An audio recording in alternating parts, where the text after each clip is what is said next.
Scheme-wise, you had all spring to install it, summer to improve it. Now it's just about playing and having fun out there with the guys and them getting ready to take on Weber. So it's no longer installation time. It's just go have fun and play football. How do you, it seems like there's a lot of intriguing pieces like on the defensive side of the ball, especially up front, like with Emmanuel Bush. Like, what's it like having a guy like him? Yeah, I mean, you talk about serious experience and leadership at all three levels, whether it's Manny Bush at the D line and Trent Hendricks playing linebacker, and then JT at the secondary. All three of them have made a large impact for this program over the years, and each of them have a great grasp on what's being asked from them. And when you have strong leadership, they're all different type of leaders, which is exactly how you want it. It makes the group really fun to coach. With your track record, just with the safety room, just with someone like JT, what does he bring to the table that you really like what you've seen so far? Oh, JT's just an exceptional football mind. One, he works at it. He's talented. Obviously, you don't get to have the accolades that he's had if you can't run and hit. But man, he puts the hours in.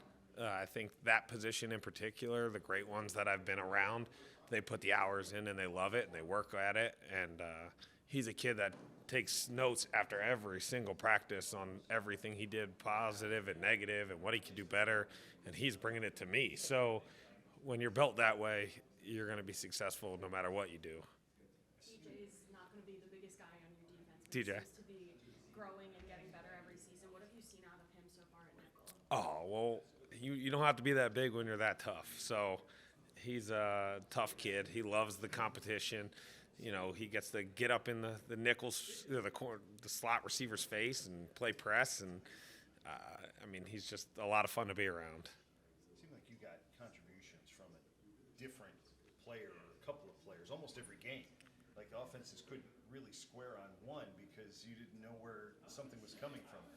How much of a luxury is that, and how can you repeat it this year?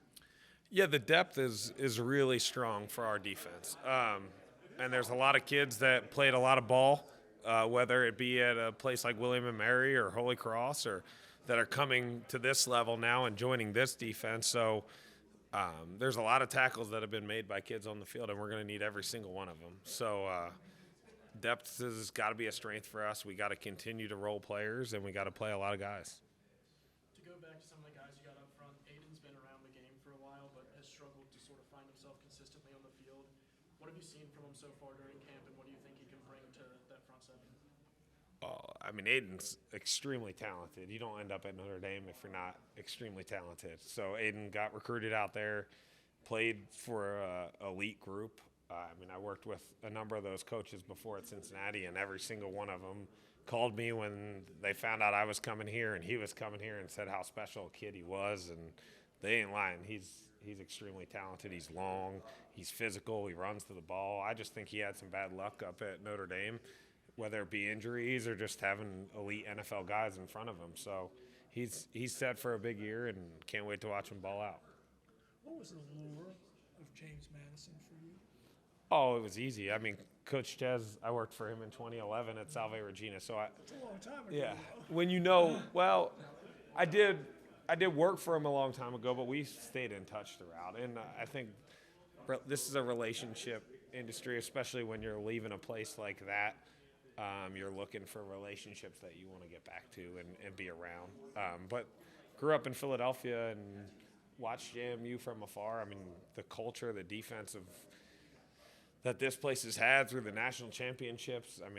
It's just a physical, tough, blue-collar group of guys. So you knew when you were coming here, you got a great group of coaches and a culture of defense. What's better than that? What kind of changes occur when you go from being a co-defensive coordinator to now just being the Lord defensive coordinator? Yeah, it's definitely different. I think different places, your role is different as a co-defensive coordinator, and whether that have been at Cincinnati to Wisconsin and then Wisconsin to Alabama, every one of those roles was different. But it's nice to remove that title and have a little bit more control when you're not necessarily managing relationships as much as far as what we can do the next day. But we have an unbelievable staff here, and you got a group of very experienced coaches, guys that have been here or played here, guys, that have been with Coach Ches for a while at Holy Cross. And, when you have that group coming together, that's what it's all about. There's no single leader of a defense. You just let it play together. You talk about some of those guys who come from programs like William and Mary or Holy Cross, and Bob was talking about there maybe not being a big gap between FCS and FBS. And you've been places where you kind of maybe have your pick of top high school recruits. Just how much is it like being able to evaluate talent, like figuring out what guys might develop down the line? Like, how do you kind of find those guys that are capable of making that jump? Yeah, I mean, the best defense that I've probably been a part of was in Cincinnati in 2021 when we had 9 guys drafted, and I think 7 of those 9 were 3-star or less recruits. So anybody who says they know who's going to be the first-round draft pick, I mean, Sauce Gardner was not a 5-star draft pick. He was a 3-star guy that was underdeveloped, that developed into what he is. So I think that's what we're all looking for, and chasing is the guys that are hungry and want to develop. I don't know that it matters where you start. There's a number of NFL players that were not 5-star recruits. So, but is that kind of like a skill set in recognizing as a coach? there's a lot of luck involved. I'll be the first to tell you that. Definitely a lot of luck involved. But yeah, you're looking for measurables, but more than anything, it's character, right? Guys that love football, that work at it.